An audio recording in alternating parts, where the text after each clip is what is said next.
1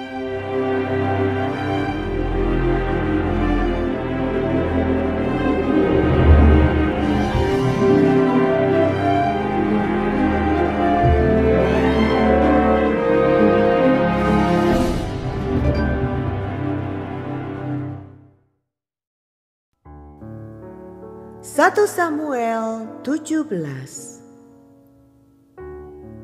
Goliat menantang tentara Israel. Orang Filistin mengumpulkan tentaranya untuk berperang. Mereka berkumpul di Soko yang di tanah Yehuda dan berkemah antara Soko dan Azeka di Efes Damim. Saul dan orang-orang Israel juga berkumpul dan berkemah di lembah Tarbantin. Mereka mengatur barisan perangnya berhadapan dengan orang Filistin.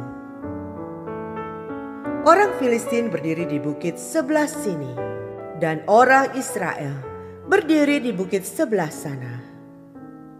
Dan lembah ada di antara mereka.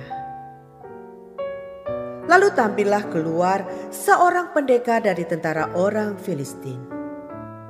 Namanya Goliat dari Gad. Tingginya 6 hasta sejengkal. Ketopong tembaga ada di kepalanya. Dan ia memakai baju zirah yang bersisik.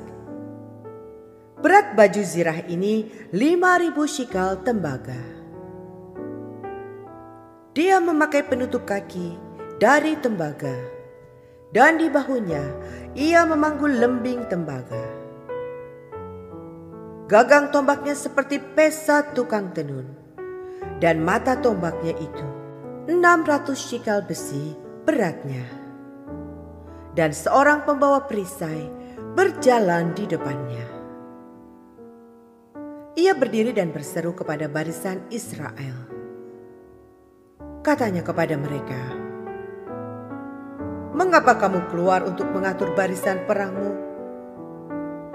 Bukankah aku seorang Filistin dan kamu adalah hamba Saul?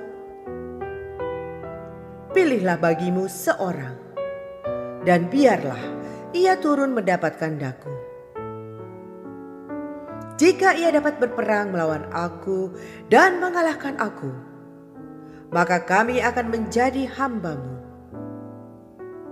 Tetapi jika aku dapat mengungguli dia dan mengalahkannya, maka kamu akan menjadi hamba kami dan takluk kepada kami." Pula kata orang Filistin itu, "Aku menantang hari ini barisan Israel.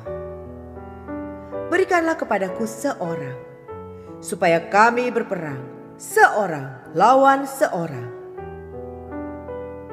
Ketika Saul dan segenap orang Israel mendengar perkataan orang Filistin itu, maka cemaslah hati mereka dan sangat ketakutan. Daud tiba di medan pertempuran.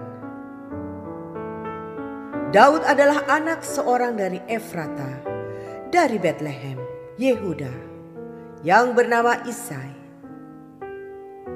Isai mempunyai 8 anak laki-laki. Pada zaman Saul, orang itu telah tua dan lanjut usianya.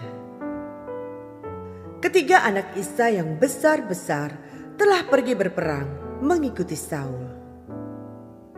Nama ketiga anaknya yang pergi berperang itu ialah Eliab, anak sulung.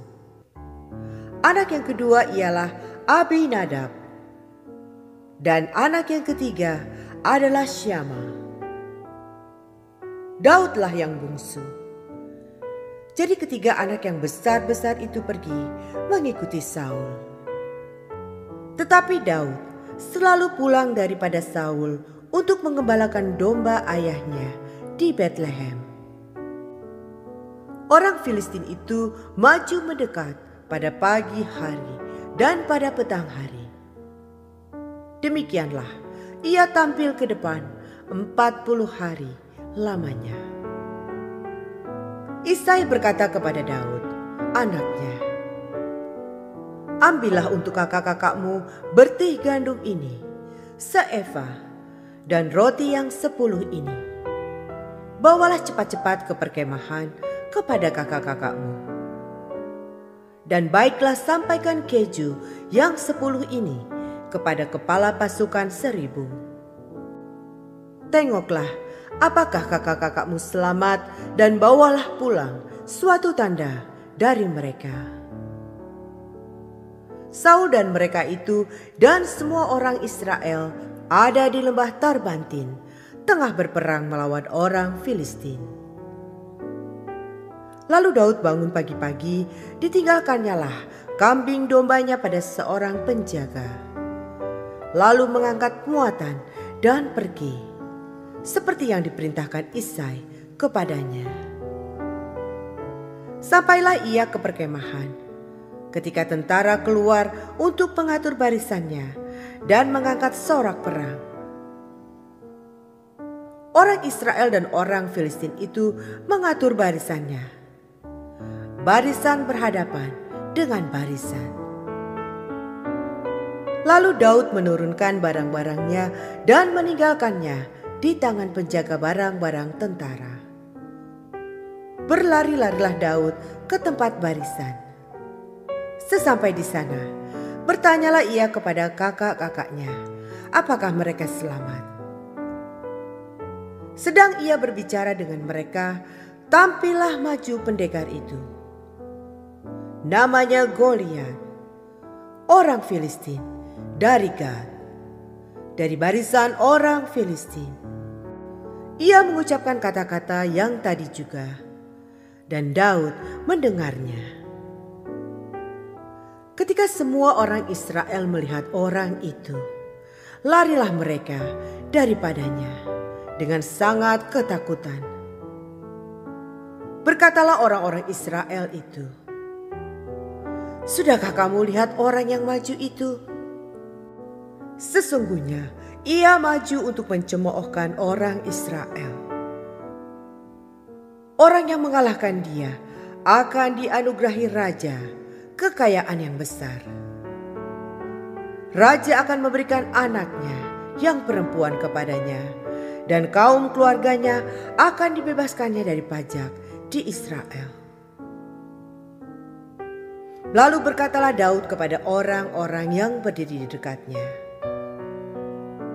"Apakah yang akan dilakukan kepada orang yang mengalahkan orang Filistin itu dan yang menghindarkan cemooh dari Israel? Siapakah orang Filistin yang tak bersunat ini, sampai ia berani mencemoohkan barisan daripada Allah yang hidup?" Rakyat itu pun menjawabnya dengan perkataan tadi. Begitulah akan dilakukan kepada orang yang mengalahkan dia.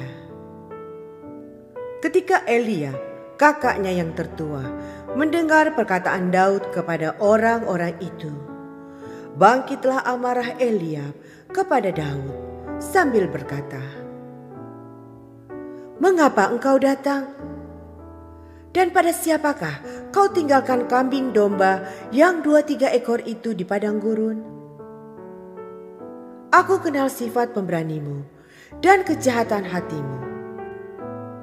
Engkau datang kemari dengan maksud melihat pertempuran." Tetapi jawab Daud, "Apa yang telah kuperbuat? Hanya bertanya saja." Lalu berpalinglah ia daripadanya kepada orang lain dan menanyakan yang sama. Dan rakyat memberi jawab kepadanya seperti tadi. Terdengarlah kepada orang perkataan yang diucapkan oleh Daud. Lalu diberitahukanlah kepada Saul. Dan Saul menyuruh memanggil dia. Berkatalah Daud kepada Saul, "Janganlah seseorang menjadi tawar hati karena dia. Hambamu ini akan pergi melawan orang Filistin itu." Tetapi Saul berkata kepada Daud, "Tidak mungkin kau dapat menghadapi orang Filistin itu untuk melawan dia. sebab engkau masih muda. Sedang dia sejak dari masa mudanya telah menjadi prajurit." Tetapi Daud berkata kepada Saul, "Hambamu ini biasa mengembalakan kambing domba ayahnya. Apabila datang singa atau beruang yang menerkam seekor domba dari kawanannya, maka aku mengejarnya, menghajarnya, dan melepaskan domba itu dari mulutnya. Kemudian apabila ia berdiri menyerang aku, maka aku menangkap janggutnya, lalu menghajarnya dan membunuhnya. Baik singa maupun beruang telah dihajar oleh hambamu ini. Dan orang Filistin yang tidak bersunat itu, ia akan sama seperti salah satu daripada binatang itu, karena ia telah mencemooh barisan daripada Allah yang hidup." Pula kata Daud, "Tuhan yang telah melepaskan aku dari cakar singa dan dari cakar beruang, Dia juga akan melepaskan aku dari tangan orang Filistin itu." Kata Saul kepada Daud, "Pergilah, Tuhan menyertai engkau." Lalu Saul mengenakan baju perangnya kepada Daud. Ditaruhnya ketopong tembaga di kepalanya, dan dikenakannya baju zirah kepadanya. Lalu Daud mengikatkan pedangnya di luar baju perangnya. Kemudian ia berikhtiar berjalan, sebab belum pernah dicobanya. Maka berkatalah Daud kepada Saul, "Aku tidak dapat berjalan dengan memakai ini, sebab belum pernah aku mencobanya." Kemudian ia menanggalkannya. Perkelahian Daud dengan Goliat. Lalu Daud mengambil tongkatnya di tangannya. Dipilihnya dari dasar sungai 5 batu yang licin, dan ditaruhnya dalam kantung gembala yang dibawanya, yakni tempat batu-batu, sedang umbannya dipegangnya di tangannya. Demikianlah ia mendekati orang Filistin itu. Orang Filistin itu kian dekat menghampiri Daud, dan di depannya orang yang membawa perisainya. Ketika orang Filistin itu menunjukkan pandangannya ke arah Daud serta melihat dia, dihinanya Daud itu karena ia masih muda, kemerah-merahan, dan elok parasnya. Orang Filistin itu berkata kepada Daud, "Anjingkah aku, maka engkau mendatangi aku dengan tongkat?" Lalu demi para allahnya, orang Filistin itu mengutuki Daud. Pula orang Filistin itu berkata kepada Daud, "Hadapilah aku, maka aku akan memberikan dagingmu kepada burung-burung di udara dan kepada binatang-binatang di padang." Tetapi Daud berkata kepada orang Filistin itu, "Engkau mendatangi aku dengan pedang dan tombak dan lembing. Tetapi aku mendatangi engkau dengan nama Tuhan semesta alam, Allah segala barisan Israel yang kau tantang itu. Hari ini juga Tuhan akan menyerahkan engkau ke dalam tanganku, dan aku akan mengalahkan engkau dan memenggal kepalamu dari tubuhmu. Hari ini juga aku akan memberikan mayatmu dan mayat tentara orang Filistin kepada burung-burung di udara dan kepada binatang-binatang liar, supaya seluruh bumi tahu bahwa Israel mempunyai Allah. Dan supaya segenap jemaah ini tahu bahwa Tuhan menyelamatkan bukan dengan pedang dan bukan dengan lembing. Sebab di tangan Tuhanlah pertempuran, dan Ia pun menyerahkan kamu ke dalam tangan kami." Ketika orang Filistin itu bergerak maju untuk menemui Daud, maka segeralah Daud berlari ke barisan musuh untuk menemui orang Filistin itu. Lalu Daud memasukkan tangannya dalam kantungnya. Diambilnyalah sebuah batu dari dalamnya. Diumbannya, maka kenalah dahi orang Filistin itu, sehingga batu itu terbenam ke dalam dahinya, dan terjerumuslah ia dengan mukanya ke tanah. Demikianlah Daud mengalahkan orang Filistin itu dengan umban dan batu. Ia mengalahkan orang Filistin itu dan membunuhnya tanpa pedang di tangan. Daud berlari mendapatkan orang Filistin itu, lalu berdiri di sebelahnya.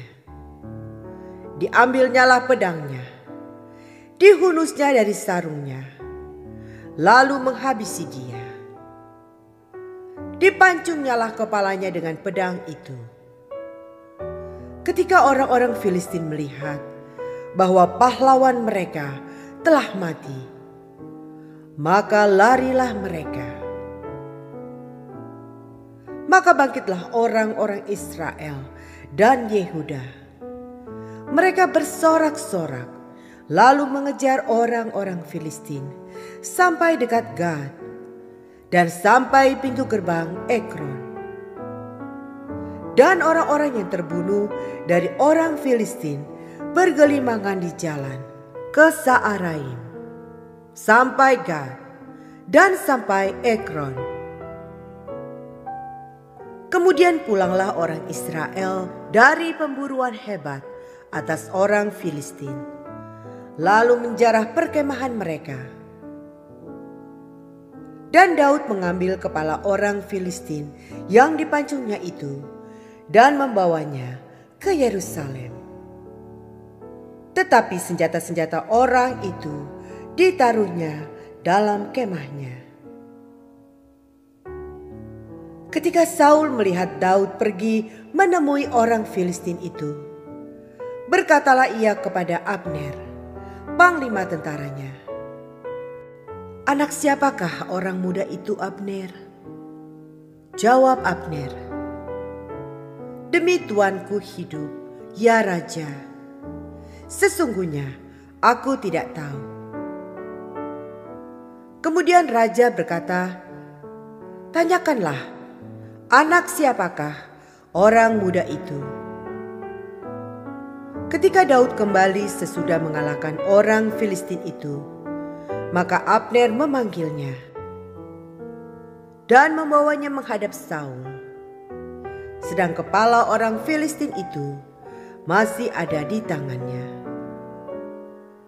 Kata Saul kepadanya, "Anak siapakah engkau, ya orang muda?" Jawab Daud, "Anak hamba tuanku Isai, orang Betlehem itu."